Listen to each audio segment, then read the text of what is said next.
Hi everyone, this is V. How y'all doing? Man, I hope y'all doing good.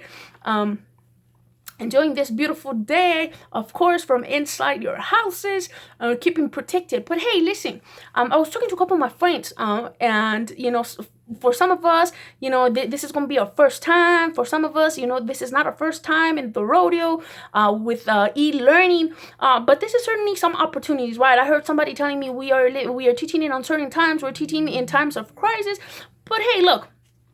I think we have to take something positive of everything, right? I think that while we are kind of like living in uncertain times, it's also giving us an opportunity to take our teaching above and beyond to the next level. So here it is. Somebody told me, hey, we know that you have some experience teaching online. So why don't you tell us some things that work, right? And so as I was reflecting, I was mentioning, I said, well, what can I share with them that is going to be really helpful? I thought about like, oh, I know how to do this, I know how to do that.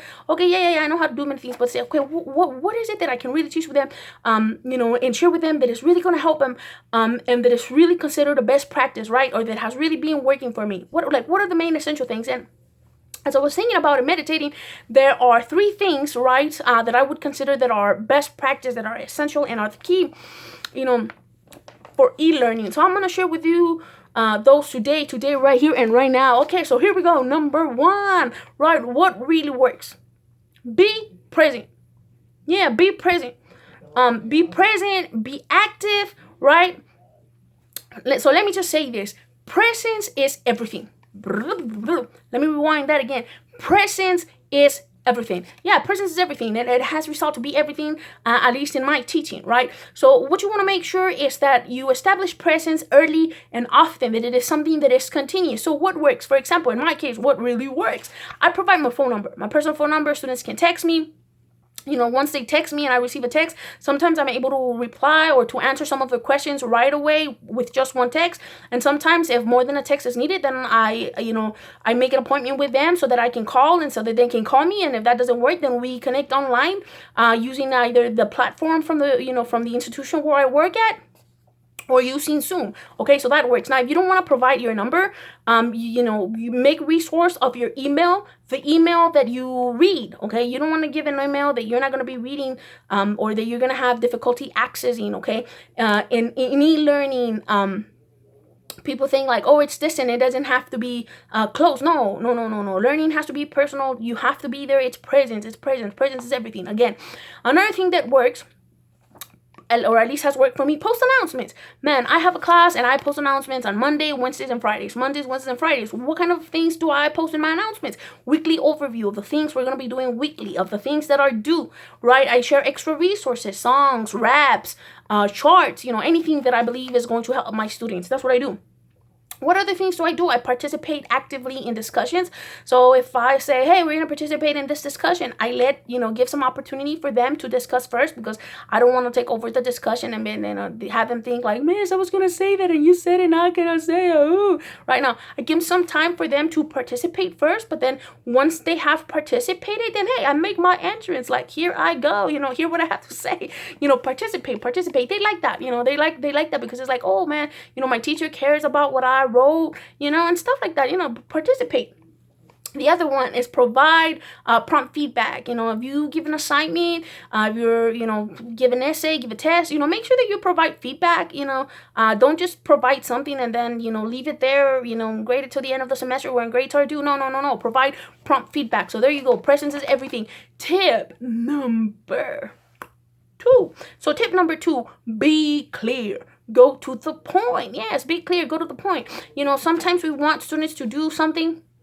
We ain't being clear. We aren't providing clear instructions, clear directions. And guess what? They ain't gonna do it. Just because you think you're saying something doesn't mean that that's the way people's gonna receive it. So be clear, be concise, go to the point. So what kind of things have worked for me? Number 1, providing and having a detailed syllabus. Okay, again, if I'm gonna provide a discussion, I provide clear directions, clear instructions. Where possible, I provide examples of the things that work, of course, without killing the students' vibes and creativity. Again, where possible, provide examples without killing the students' creativity and vibes. Otherwise, guess what? They ain't going to participate. They ain't going to tell you the truth. Okay? What also works? aligning and showing where there is alignment, how there is alignment between my content and my objectives. Okay, again, if you have a clear syllabus, okay, you're able to do this much easily. Okay, say, why are you assigning an assignment? Why are we having a discussion? Why are they going to be able to learn in this discussion? What they're going to be able to apply? Okay, make sure that that is clear. Again, you want to be clear and you want to be concise. Why is this? It helps students, okay, to dive into the content by providing them with context. As one of my very, very wise teacher told me one time, you cannot understand content without a context. So make sure that if you want them to dive into the content, okay, that you are clear and that you provide some context. All right, here we go. Point number three. Okay, so what is it, V? What is point number 3? Be real. For real, we're real. For show. Be real. Okay. Engage. Okay. Orient and apply. Okay. So here it is. Quality interaction starts when we provide students with the opportunity to engage. To engage not only with the content, with the reading, with the discussion, etc., with the book. Okay. We also want them to engage with their peers, and we want to engage with them. Sometimes we think that students don't want to hear what we have to say. Sometimes they want to hear what we have to say. And sometimes you trust me on this one. You want to hear what they have to say. We learn from there too. Okay, so when we are ourselves, when we are open, okay, we allow our students to also be open. We allow them to feel free, okay, and by allowing a free zone, a free space of no judgment, okay, we allow for interaction to be more easy, okay, and that way when we say something, they're able to receive it better, and when they say something to us, we're also able to understand what they're saying, from what point they're saying it, and what exactly it is that they are saying, okay. Also, we have, and this one, I think that, this is something that some people struggle with, but really, it's really, really important, okay. By being real, it means that we are also accepting when we don't have the answers. And really, we don't have the answers to everything. And it's okay. Showing our human side is also sexy. Okay. It allows the student to know, like, oh, hey, look, my teacher doesn't know everything. I don't have to know everything. It's okay if I tell my teacher, you know what, you have provided resources. I have my book, or I have this program. You have given me this rap or this music, this chart, whatever. I'm still not getting it. And, when we allow for open communication, again, we're allowing for a free zone of no judgment, when we're able to freely communicate, and communication is much more open, it's much more real.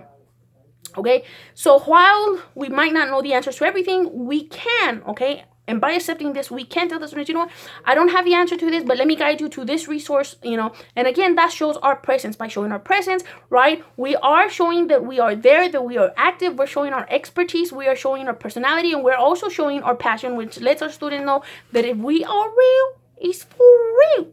Okay, also, right, we want to make sure that we model expectations. Okay, so again, where possible and without killing student vibes and creativity, make sure that we provide some examples. And also making real world connections, right? We want to make sure that by being real, we provide real world connections, and we are bridging the academic with life. Okay, sometimes we tend to provide examples and they tend to be so dry, so robotic, so academic.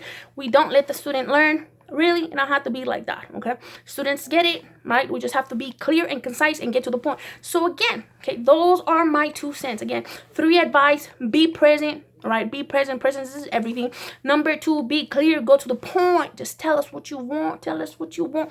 Be clear. And number 3, okay, be real. Okay, because when we are real, we are able to orient. Okay, we are able to apply. Okay, and we are also able to engage. Okay, see y'all.